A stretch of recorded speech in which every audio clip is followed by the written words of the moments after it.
Bem-vindos então ao nosso curso de Introdução à Filosofia. Nós estamos então indo para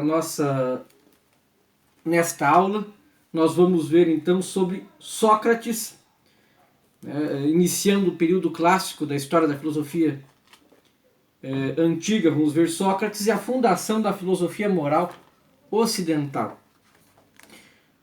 Sócrates nasceu em 470, 469 e morreu em 399 a.C. Ele não deixou escritos, mas confiou seu saber aos discípulos mediante o diálogo. Na dimensão da pura oralidade. Daí a dificuldade, então, de reconstruir sua doutrina, servindo-se de múltiplos testemunhos frequentemente divergentes entre si, porque cada uma das testemunhas colhia apenas alguns aspectos do ensinamento do mestre, aqueles que lhe interessavam. Entre as fontes de Sócrates, por exemplo, Platão, pelo fato de idealizar o mestre, coloca-se no oposto de Aristófanes, que ao invés o põe em ridículo. Xenofonte, pelo fato de tender a banalizar os motivos filosóficos, se contrapõe a Aristóteles, que ao invés os torna excessivamente rigorosos. Para conhecer então o pensamento de Sócrates é portanto necessário levar em conta todos os testemunhos, considerando em particular as novidades que se registram em campo filosófico, em geral depois de Sócrates, e que nascem como efeitos do seu ensinamento. A sabedoria humana, de que Sócrates se diz mestre, consiste na busca de justificação filosófica, isto é, de um fundamento da vida moral. Este fundamento consiste na própria natureza ou essência do homem. A diferença dos sofistas, Sócrates chega a essas conclusões, que o homem é sua alma. E por alma ele entendia a consciência, a personalidade intelectual e moral. Hoje diríamos a capacidade de entender, de querer. Conhecer a si mesmo significa, portanto, reconhecer tal verdade. Se o homem é a alma, a virtude do homem se atua com a cura da alma, fazendo com que ela se realize da melhor forma possível, e como a alma é a atividade cognoscitiva, a virtude será essencialmente potencialização dessa atividade, ou seja, será ciência, será conhecimento.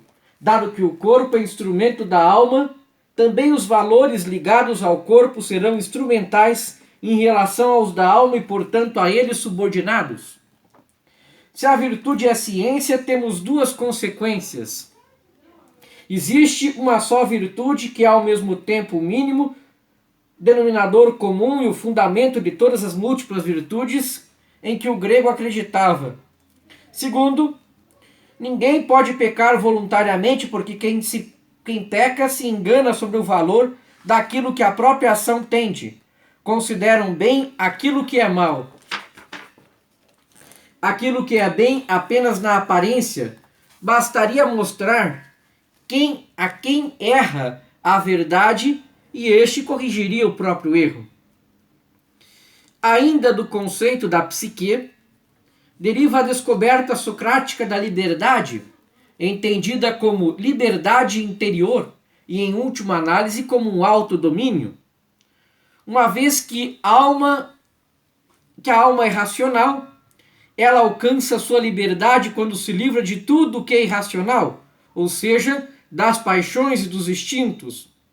Dessa forma, o homem se liberta o mais possível das coisas que pertencem ao mundo externo e que alimentam suas paixões.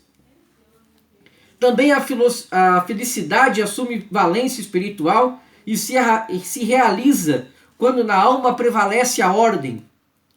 Tal ordem se realiza justamente mediante a virtude. Dessa forma, afirma-se o princípio ético que a virtude é prêmio para si mesma e deve ser buscada por si mesma. Dessa forma, assume relevo considerável o tema da persuasão e da educação espiritual. Nas relações com os outros, a violência jamais vence. O verdadeiro vencer consiste então em convencer, que é o tema da não violência. Sócrates também teve uma particular concepção de Deus, deduzida da constatação de que o mundo e o homem são constituídos de modo tal, isto é, segundo tal ordem e tal finalidade, que exige uma causa adequada. Essa causa é justamente Deus, entendido como inteligência ordenadora e providência. Uma providência que, porém, não se ocupa do homem individual, mas do homem em geral, fornecendo-lhe o que lhe permite a sobrevivência. Todavia, enquanto Deus é bom, ocupa-se ao menos indiretamente também do homem bom, como acontece no caso específico de Sócrates com a voz divina, o daimônio socrático, que lhe indica algumas coisas a evitar. Veja que Sócrates já chega na ideia de Deus e de sua existência. Há alguns aqui que vai falar que tem nada a ver com os Deus dos cristãos. Mas esses que falam que não tem nada a ver com o Deus dos cristãos, são pessoas que são ateus, não acreditam em Deus. É só quem conhece Deus, quem tem uma experiência com Deus, que pode afirmar que realmente conhece Deus, se é ou não o Deus dos cristãos. E todos os filósofos medievais cristãos afirmaram que esse Deus que Sócrates, Platão e Aristóteles estavam falando é o Deus dos cristãos. Então, portanto, é o Deus dos cristãos. O método usado por Sócrates no seu ensinamento foi o do diálogo articulado em dois momentos: o irônico refutatórico e o maiêutico. Além disso, seu método era montado sobre a figura do não saber. Com efeito, ele não recorria a discursos de paradas e a longos monólogos, mas seguia com seus interlocutores um método de pergunta e resposta, apresentando-se como aquele que não sabe e pede para ser instruído, e pelo fato de efetivamente afirmar que todo homem em relação a Deus é não sapiente. Muito frequentemente esta atitude era uma simulação irônica para constranger o adversário a expor completamente suas teses. Sócrates, então, representando o aluno, começava o diálogo com o interlocutor, apresentando na falsa parte do mestre, e constrangia este a definir de modo preciso os termos de seu discurso e a excandir logicamente suas passagens. No mais das vezes, o resultado era que o interlocutor se confundia e caía em graves contradições, e de tal modo atuava-se a refutação, e o interlocutor obrigava-se a reconhecer os próprios erros. Neste ponto, Sócrates punha em ação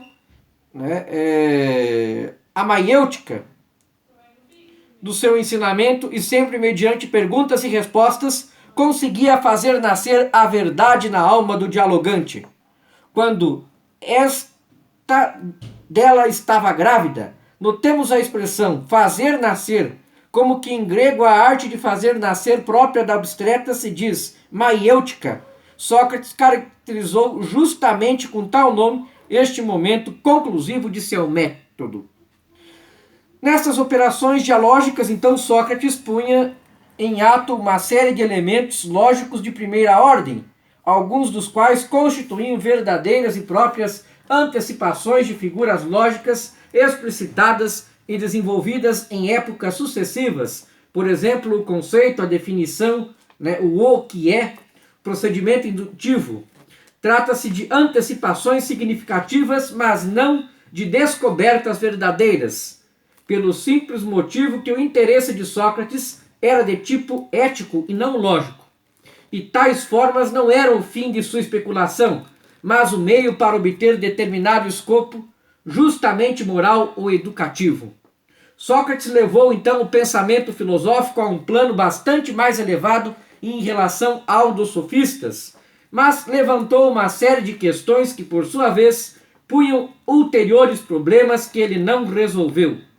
Ancorou a moral no conceito de alma, mas definiu a alma apenas em termos funcionais. Indicou suas atividades e não a natureza, ou seja, qual é seu ser.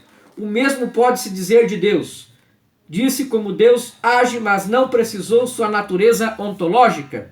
Desses problemas, Platão e Aristóteles apresentarão soluções detalhadas. Na nossa próxima aula, então, iremos começar a estudar o filósofo Platão. Muito obrigado pela sua atenção e até nossa próxima aula.